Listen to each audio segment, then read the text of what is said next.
ಶ್ರಾವಣ ಮಾಸದ ಹಿನ್ನೆಲೆಯಲ್ಲಿ ಇವತ್ತು ಹಲವಾರು ಕಡೆ ಕಾರ್ಯಕ್ರಮಗಳಿಗೇನು ಭೇಟಿ ಕೊಡೋದಿದೆ.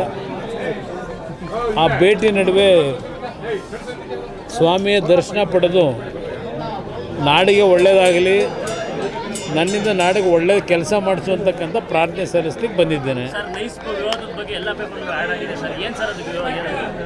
ಬಹುಶಃ ಇವತ್ತಿನ ಆ ಜಾಹೀರಾತು ಏನಿದೆ, ಅದು ಜಾಹೀರಾತು ಯಾರು ಕಲ್ಪನೆ ಮಾಡಿ ಕೊಟ್ಟಿರ್ತಕ್ಕಂಥ ಜಾಹೀರಾತಲ್ಲ.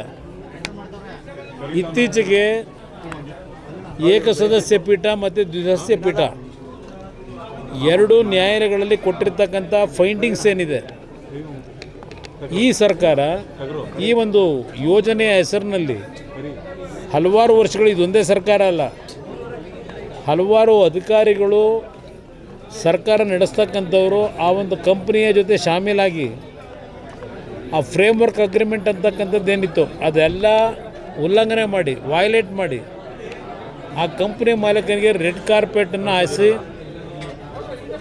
ಆ ಭಾಗದಲ್ಲಿ ಬರ್ತಕ್ಕಂಥ ರೈತರ ಭೂಮಿಗಳನ್ನು ಲೂಟಿ ಮಾಡಿ 20 ವರ್ಷಗಳಾದರೂ ಇನ್ನೂ ಆ ರೈತರ ಭೂಮಿಗಳನ್ನು ಏನು KDB ಮುಖಾಂತರ ಭೂಸ್ವಾಧೀನ ಮಾಡಿದರು.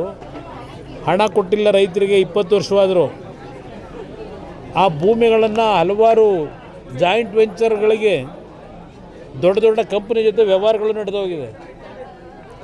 ಅದೆಲ್ಲದರ ಹಿನ್ನೆಲೆಯಲ್ಲಿ ನ್ಯಾಯಾಲಯ ಕೊಟ್ಟಂಥ ತೀರ್ಪು, ಆ ಟೋಲ್ ಕಲೆಕ್ಷನ್ ಮಾಡ್ತಿರ್ತಕ್ಕಂಥದ್ದೇ ಇವತ್ತು ಕಾನೂನು ಬಾಹಿರ ಅಂತಕ್ಕಂಥ ತೀರ್ಪು ಕೊಟ್ಟಿದ್ದಾರೆ. ಇಷ್ಟೆಲ್ಲ ಕೊಟ್ಟರು ಈ ಸರ್ಕಾರ ಯಾವುದೇ ರೀತಿ ಕ್ರಮ ತೆಗೆದುಕೊಳ್ತಕ್ಕಂಥದ್ದಕ್ಕೆ ಯಾತಕ್ಕೆ ಮೌನವಾಗಿದ್ದಾರೆ? ನಿನ್ನೆ ದಿನ PWD ಸಚಿವರು ಹೇಳ್ತಾರೆ ಇನ್ನೂ 10 ವರ್ಷ ಕಂಪ್ನಿಗೆ ಅಗ್ರಿಮೆಂಟ್ ಇದೆ ಅಂತೇಳಿ. ಯಾವ ಅಗ್ರಿಮೆಂಟ್ ಇದೆ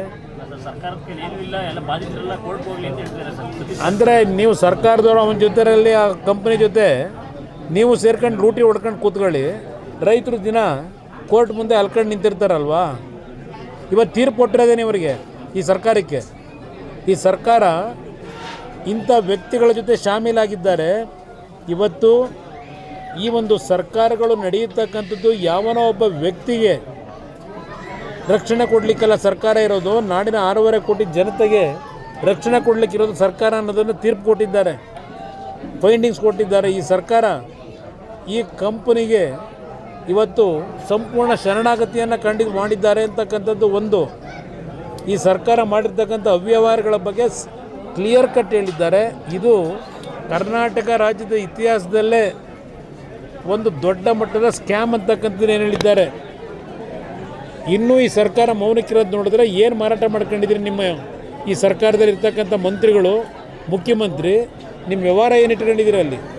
ಹಾಗಿದ್ರೆ ಈ ಸರ್ಕಾರಕ್ಕಿಂತ ಆ ಕಂಪ್ನಿ ಮಾಲೀಕ ದೊಡ್ಡವನ? ಈ ಸರ್ಕಾರ ನಡೆಸ್ತಾ ಇರೋದು ಆ ಕಂಪ್ನಿ ಮಾಲೀಕನೋ ಇಲ್ಲ ಈ ಸರ್ಕಾರ ನಡೀತಾ ಇರೋದು ಈ ರಾಜ್ಯದ ಮುಖ್ಯಮಂತ್ರಿ ನೇತೃತ್ವದಲ್ಲಿ ನಡೀತಾ ಇರೋದು? ಇದನ್ನು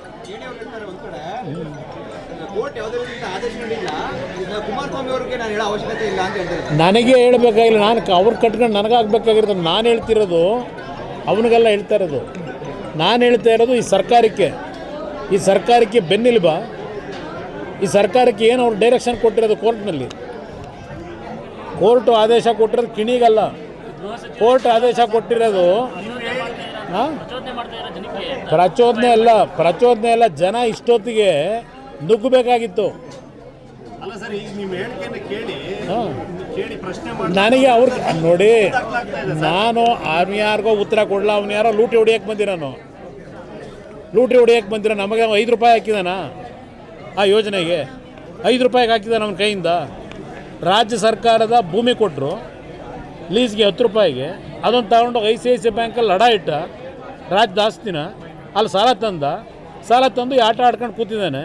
ಇದನ್ನು ನೋಡ್ಕೊಂಡು ಇವರೆಲ್ಲ ಸರ್ಕಾರ ನಡೆಸೋರು ಇವನಿಗೆ ಎಲ್ಲ ಮಾರಾಟ ಮಾಡ್ಕೊಂಡು ಕೂತಿದ್ದಾರೆ.